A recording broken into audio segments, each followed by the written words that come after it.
ദിനമായതിനാൽ പൊന്നോണത്തിന് പങ്കിട്ടേറും.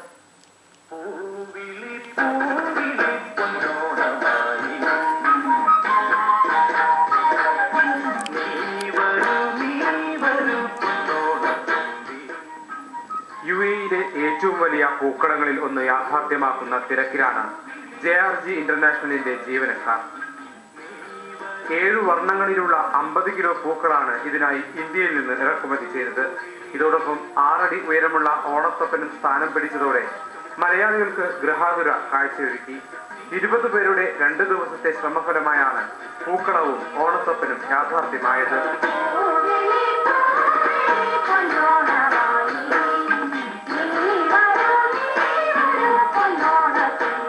ഇന്നലെ രാത്രി മുതൽ എല്ലാ പൂക്കളും ഈ 7 തരത്തിലുള്ള പൂക്കൾ നമ്മൾ 50 കിലോളം പൂക്കളാണ് നമ്മൾ ഇതിനു വേണ്ടി യൂസ് ചെയ്യുന്നത്.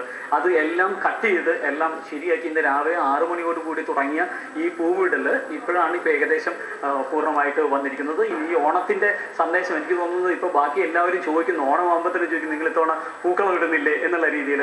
അപ്പോൾ ആ ഒരു ഇമ്പാക്ട് നമുക്കിവിടെ വരുന്നതിൽ വളരെ സന്തോഷമുണ്ട്. പരമ്പരാഗത വേഷമണിഞ്ഞെത്തിയ ജീവനക്കാർ ഓണപ്പാട്ടുപാടി മധുരസ്മരണകളെ തൊട്ടുണർത്തി. കവിത പാടും തീരം 4 വർഷത്തിനു ശേഷം ഓണവും വെള്ളിയാഴ്ചയും അവധിയും ഒന്നിച്ചെത്തിയതിന്റെ ആഘോഷമാണ് ഗൾഫിലെങ്ങും. ഉത്രാടം മുതൽ തുടങ്ങിയ ആഘോഷം ഇനി പുതുവർഷം വരെ നീളും. കുടവയറും കൊമ്പൻ മീശയുമുള്ള മാവേലിയെ മാത്രം കണ്ട് ശീലിച്ച ഗൾഫ് മലയാളികൾക്ക് മുന്നിൽ ഓണത്തപ്പനെത്തി. അതും ഒത്ത ഉയരമുള്ള ഓണത്തപ്പൻ. സപ്തവർണ്ണങ്ങൾ നിറഞ്ഞ കൂറ്റൻ പൂക്കളത്തിലാണ് സാക്ഷാൽ ഓണത്തപ്പൻ എഴുന്നള്ളിയത്. ഏവർക്കും ഓണാശംസകൾ. ദുബായ് ഷെയ്ഖ് സായദ് റോഡിലെ സിറ്റി ടവറിൽ നിന്നും ക്യാമറാമാൻ പ്രമദ് ബി കുട്ടിക്കൊപ്പം NM അബൂബക്കർ, മനോരമ ന്യൂസ്. ഒമാനിൽ ഇന്ത്യൻ